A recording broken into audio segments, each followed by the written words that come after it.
so he replied, "Who is my neighbour?" Jesus then said, "There was a man going down from Jerusalem to Jericho, and he fell into the hands of robbers. They stripped him, beat him, and went off, leaving him half dead. It happened that a priest was going along that road and saw the man, but passed by on the other side. Likewise, a Levite saw the man and passed by on the other side. But a Samaritan too was going along that road, and when he came upon the man, he was moved with compassion. He went over to him, he treated his wounds with oil and wine and wrapped them with bandages. And then he put him on his own animal, and he brought him to an inn, where he took care of him. The next day he had to set off, but he gave 2 silver coins to the innkeeper and told him, 'Take care of him, and whatever you spend on him, I will repay when I come back.' Jesus then asked, 'Which of these 3 do you think made himself neighbour to the man who fell into the hands of robbers?' The teacher of the law answered, 'The one who had mercy on him.' And Jesus said, 'Go then and do the same.'"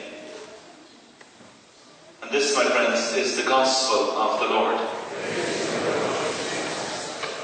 Please be seated. So, good afternoon to you all. And once again, welcome to a wonderful gathering here in St. Joseph's. We're on the second last day of our Novena. That means that tomorrow is the feast day of St. Gerard, the 16th of October. And at every session tomorrow, if you have any objects of piety for blessing, bring them along and we will bless them. I'm sure you're tired of hearing the story of the priest who asked people, "Please lift up now at this stage your crosses, beads, anything you have that you want blessed." And there's an awful kerfuffle at the back of the church as a woman struggles under the weight of her husband, lifting her up into the air, saying, "Father, this is the biggest cross I was ever given." You can even try that tomorrow. Redemptorist publications, you'll have seen them outside just at the entrance to the church. They're here today. We have 2 great magazines, Reality and Face Up. We're very proud of them as Redemptorists. And along with them, they are selling a book, The Visits to the Blessed Sacrament for the 21st Century, written by Father Dick Tobin here of our own community, and selling today for €3. And they have, you love a bargain, don't you? There's a lot from Carrick here. I know the Carrick ones love a bargain. Well, you can get a Reality, a Face Up, and one of these Blessed Sacrament Visits books for €5. How's that feel? And a free lolly, if you smile at them. Many of you have been asking about the special Mass for the remembrance of babies lost from the womb and babies who died in infancy.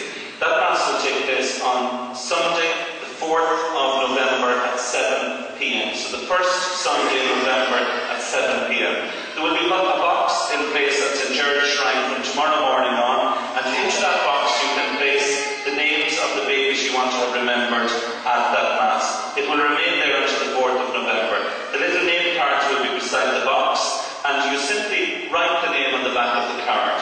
If, as in many cases, the baby that has been lost from the womb, you're not aware of the sex, maybe it was so early on in pregnancy, but you still grieve the loss of that life, simply write baby and your surname, or the name that you had dreamed of or imagined for that baby. It allows you to concretize and represent in a real way that sense of loss that you're grieving. So that's at St. Gerard's Shrine from tomorrow in the Mass on the 4th of November at 7 p.m. We're also having a concert here in St. Joseph. 3 tenors will perform a concert on the 24th of November. The tickets cost €25 and they're available from the front office in the monastery. It does seem too early to talk about Christmas, but some of you have been asking about Christmas Mass bouquets. They are also available in the front office of the monastery. All inquiries there. Today, as we continue following and reflecting on the gospel virtues, seeking out a path to happiness, we've been reflecting on courage. Do not be afraid.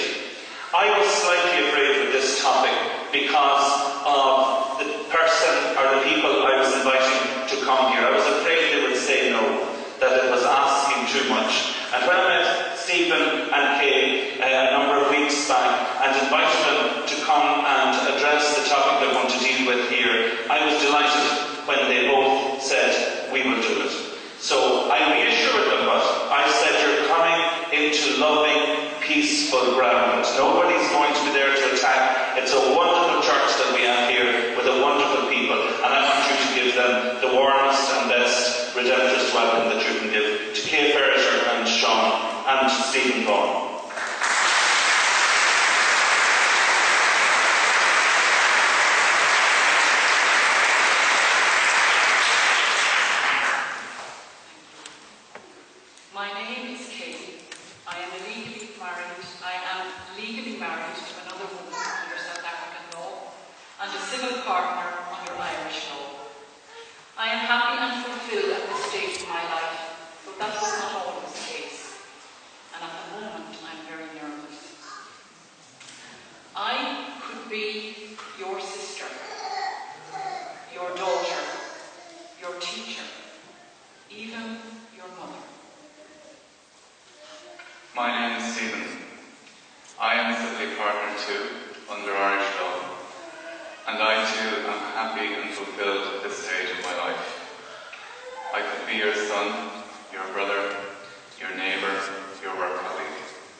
But it was sacred to keep it to myself and to be very careful not to let others see it.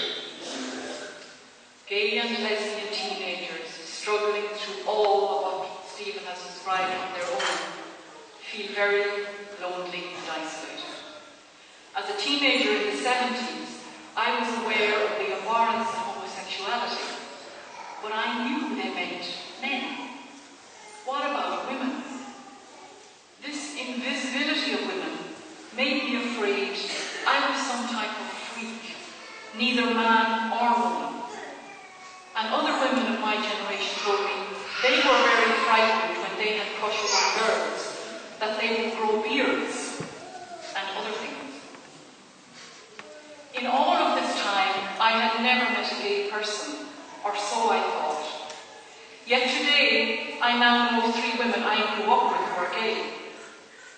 To my shame, I now also know I sensed something in them that I wasn't able to sense in myself. Something in them that I was too terrified to allow surface in me. A difference that felt like it would shatter how I knew myself and cast me outside church